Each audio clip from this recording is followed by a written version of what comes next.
بسم أبن والدن منفاس قدسن حد أملاخ آمين. وእግዚአብሔር አምላኽና ስለዝፈጠርከና ናብ ክርስትና ስለዝፅዋዕካና በብዓይነቱ ጉሁድን ስውረድ እየ ስለዝሃብካና በዛ ለይቲ እዚኣ ሓሊኻ ክሳብ እዋን እዚኣ ስለዘብፃሕካና ነመስግነካ ኣለና። ጎይታ በዛ መዓልቲ እዚኣ ከሕዝነካ ካብ ዝኽእል ኩሉ ሓሊኻ በቲ ዓብይ ሕያውነትካን ምሕረትካን ንዓኻ ከም ዝሕጉዝ ብግብሪ ጥራይ ከም ንርከብ ትገብረና ምእንቲ ናይ ፍቁር ወድኻ መድሓኒና ኢየሱስ ክርስቶስ ትሩፋት ናይታ ኣዶ ወድኻ ድንግል ማርያም ጸሎትን ናይ ሓለውትና ኩሎም መላእኽቲ ኣማልድነትን ስጋ ዝለበሰ ዘለኣለማዊ ቃልካ ዝመሃረና ጸሎት እናደገምና ናባኻ ንቐርብ ኣለና።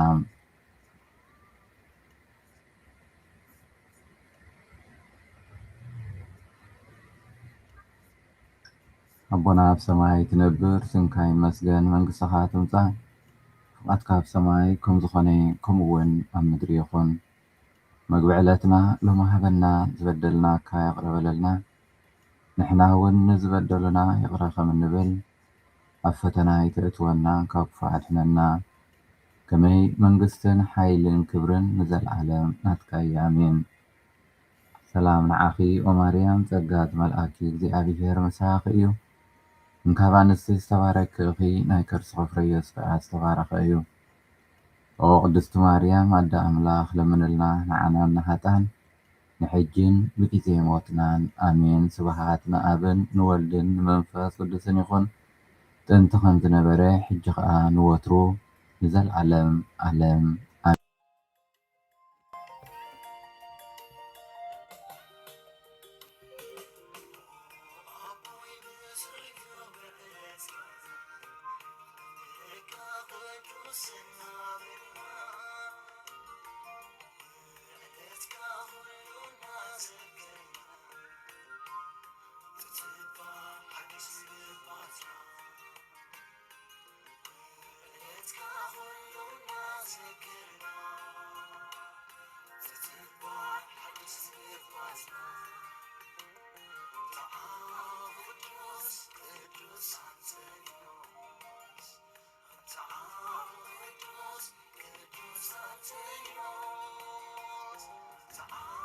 እንካብ መልእኽቲ ያዕቆብ ምዕራፍ 2 ካብ 14 ስጋብ 17 ኣሕዋተይ ሓደ ሰብ እምነት ኣለትኒ እንተበለ ምግባር ግና ካብ ዘይትህልዎ እንታይ ትጠቕሞ? እዛ እምነት እዚኣ ዶ ክተድሕኖ ትኽእል እያ? ሓው ወይ ሓብቲ እንተ ዓሪቑ ናይ ዕለት መግቢ እውን እንተሰኣኑ እሞ ሓደ ካባኻትኩም ንስጋኦም ዘድሊ ከይሃበ ብሰላም ኪዱ ምቑ ጽገቡ እንተበሎም እንታይ ይጠቅም? ከምኡ ከዓ እምነት ምግባር እንተዘይብላት ርእሳ ምውቲ እያ። ኸበርኩም ኣሕዋትን ሓትን ኣብዚ ናይ ሎሚ ሓምሻይ መዓልትና ጉዕዞ እምበኣር ብዛዕባ ሕያው እምነት ዝብል ክነስተንትን ኢና። ኣብ እምነትና እምበኣር ሕያው እምነት ማለት ንመዓልታዊ ህይወትካ ዝቕይርን ብተግባራት ፍቕርን ኣገልግሎትን ዝግለጽን ምስ ኣምላኽ ንጡፍ መዓልታዊ ዝዓቢ ዝምድና ምህላውን የስምዕ።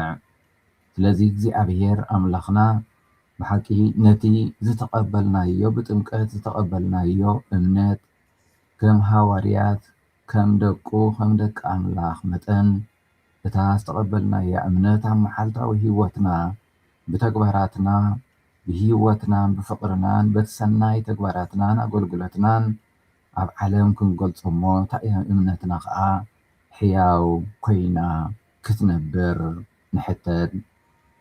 ሕያው እምነት እምበኣር ብተፈላለየ መንገዲ ክግለጽ ይከኣል። እቲ ቀዳማይ እምነት ከምዚ ካብ ቅዱስ ያዕቆብ ሰማዕናዮ እምነት ብተግባር ወይ ብግብሪ ክንበር ክግለጽ ይከኣል። ቅዱስ ያዕቆብ ከምኡ ከዓ እምነት ምግባር እንተዘይብላስ ንርእሳ ምውት እያ ይብለና። ስለዚ ሕያው እምነት ብዘይ ግብሪ ምውት እያ ኣብ ዝብል መጽሓፍ ቅዱሳዊ መትከል ዝተመርኮሰ ብሰናይ ተግባራ ዝተሰነየ ህይወት ክኸውን ከሎ እዩ። ስለዚ ንኻልኦት ብፍላይ ድማ ንድኻታትን ንዝተገለሉን ኣሕዋትን ኣሓትን ብኸመይ ከም እንሓልየሎምን እነገልግሎምን እነፍቅሮምን መግለፂ እምነትና እዚ እዩ። እምነትና ኣብ ህይወትና ብስራሕናን ኣገልግሎትናን ዝግለጽ እዩ። እቲ ካልኣይ ኣብ ምስጢራት ዝነብር ህይወትና ሕያው እዩ ክንብል እንድሕር ደኣ ኮይና ኣብ መዓልታዊ ህይወትና ኣብ ምስጢራት ክንመላለስ ይግባአና። ንነብስና ንምምጋብን ምስ እግዚኣብሔር ዝዓመቆ ሕብረት ንምህናፅን ኣብ ምስጢራት ከም ኑዛዜን ቅዱስ ቁርባን ስሩዕ ተሳትፎ ብብዝሒ ይምርኮስ። በዚ ከዓ እቲ ሓቀኛ እምነትና ንገልጽ፣ እምነትና ከዓ ሕያው ትኸውን። እቲ ሳልሳይ እምነትና እንገልጸሉ ወይ ሕያው ኮይና እትነብረሉ ኣብ ጸሎትን ንባብ ቅዱስ መጽሓፍን ማለት ቃል ኣምላኽን ምስ እንነጥፍ እዩ። ብውልቃዊ ጸሎት ኣቢልና ምስ ኣምላኽ ቀጻሊ ዝርርብ ፍቓድካ ምስ ፍቓድና ምስ ናቱ ንምስምማዕ ኣብ ቅዱሳት መጽሓፍትን ቃሉን ብምስትንታን የጠቓልል። ስለዚ እታ እምነትና ህያው እትኸውን እምበኣር ኣብ ጸሎትን ኣብ ቃሉን እሙናት ኮይና ምስ እንጓዓዝ ኢና።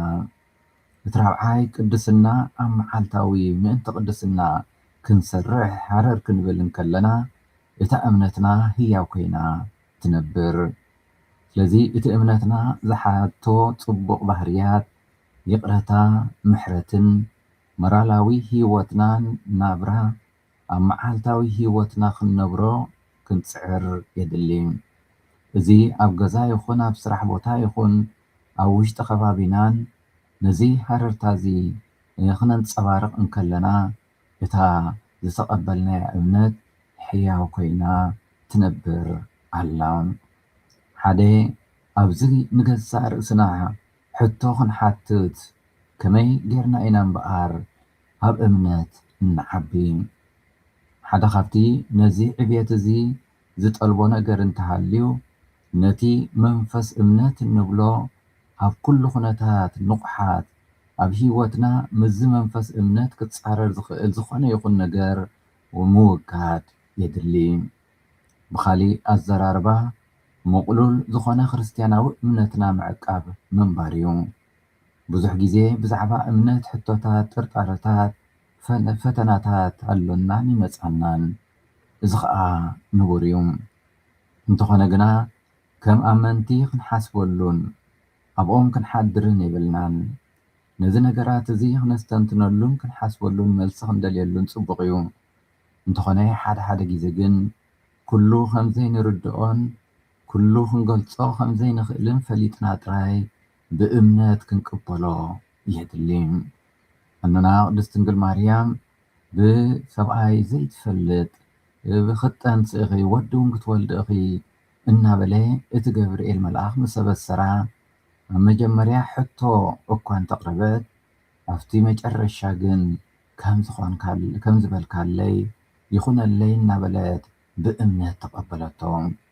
ንሕና እውን ኣብ መዓልታዊ ህይወትና ብዛዕባ እምነትና ክንፈልጥ፣ ክንሓትት፣ ክንርዳእ ክንደሊ ጽቡቕ እኳ እንተኾነ ኣብ መጨረሻ ግን ከምቲ ዝበልካለይ ይኹነለይ እናበልና ብእምነት ክንቅበሎ የድሊ።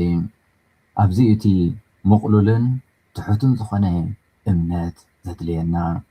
እምነት ቤተክርስትያን ብተኣማንነትን ብትሕትናን ተቐቢልካ ምኽኣል እዩ።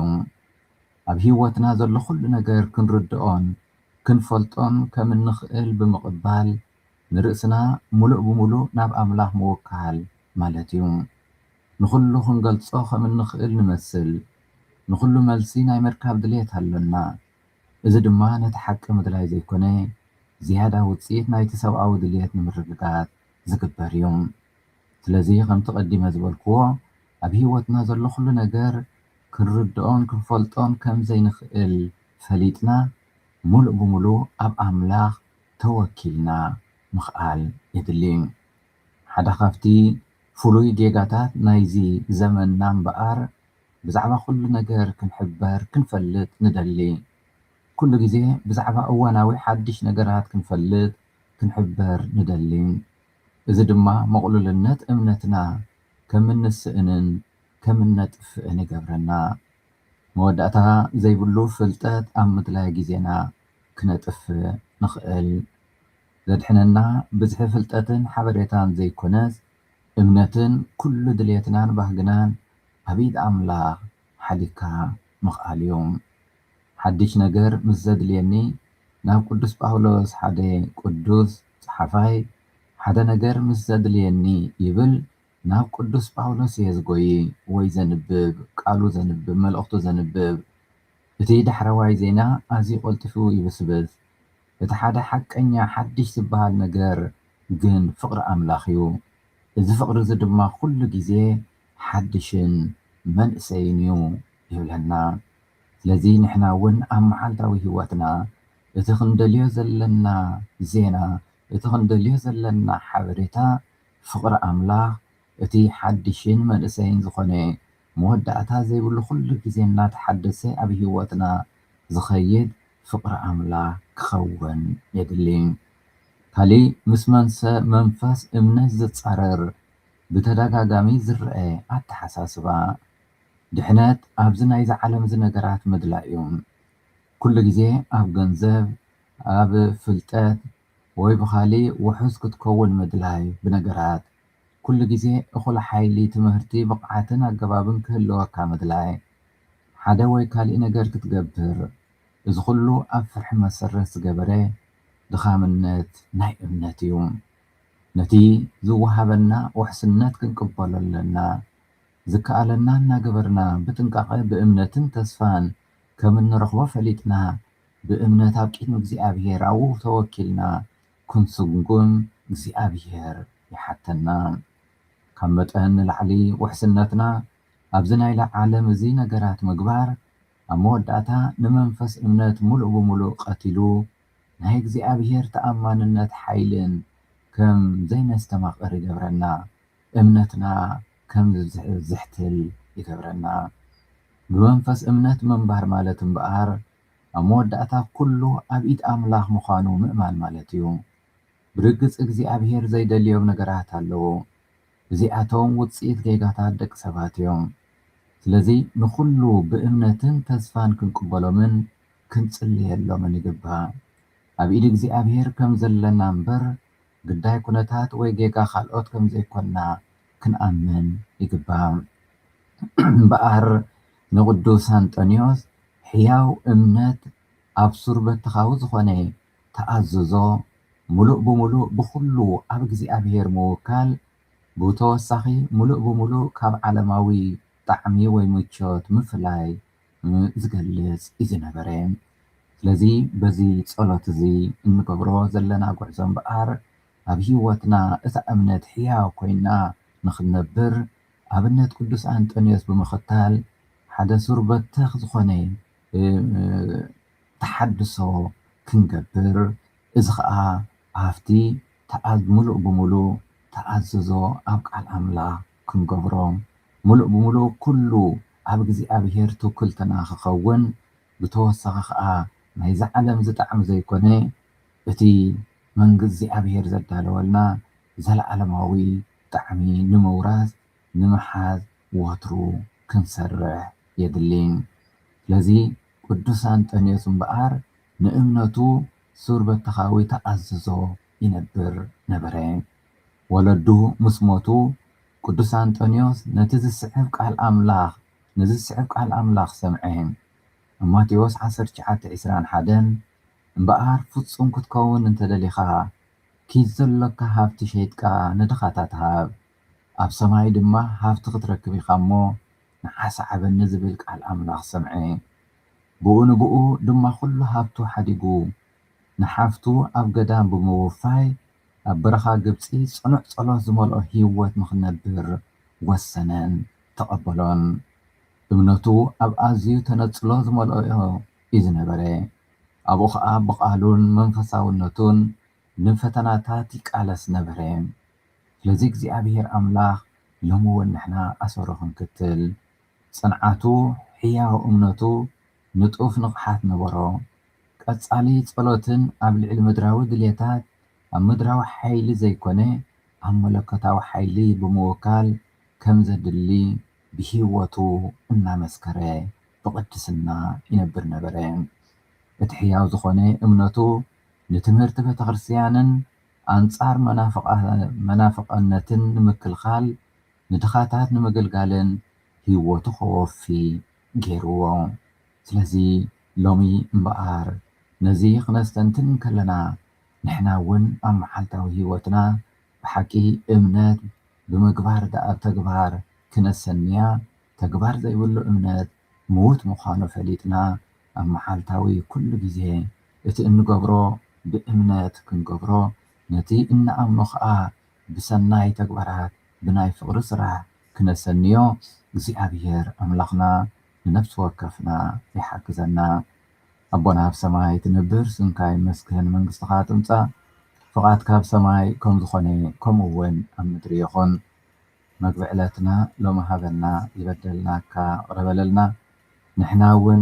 ንዝበደሉና ይቕረ ከም እንብል ኣብ ፈተና ይተእትወና ካብ ክፉ ኣድሕነና ከመይ መንግስትን ሓይልን ክብርን ንዘለዓለም ናትካ እዩ ኣሜን ሰላም ንሓኺ ኦ ማርያም ጸጋ ዝመልኣኪ እግዚኣብሔር ምሳኺ እዩ እንካብ ኣንስቲ ዝተባረኪ ኢኺ ናይ ከርሲ ፍሬ ኢየሱስ ከዓ ዝተባረኸ እዩ ኦ ቅድስቲ ማርያም ኣደ ኣምላኽ ለምንልና ንሓናን ንሃጣን ንሕጂን ብግዜ ሞትናን ኣሜን ስብሃት ንኣብን ንወልድን ንመንፈስ ቅዱስን ይኹን ጥንቲ ከም ዝነበረ ሕጂ ከዓ ንወትሩ ንዘለዓለም ዓለም ኣሜን እግዚኣብሔር ስለ ኩሉ ነገር ተመስገነ ይኹን ኣማልድነት ቅዱስ አንጦንዮስ ኣይፈለየና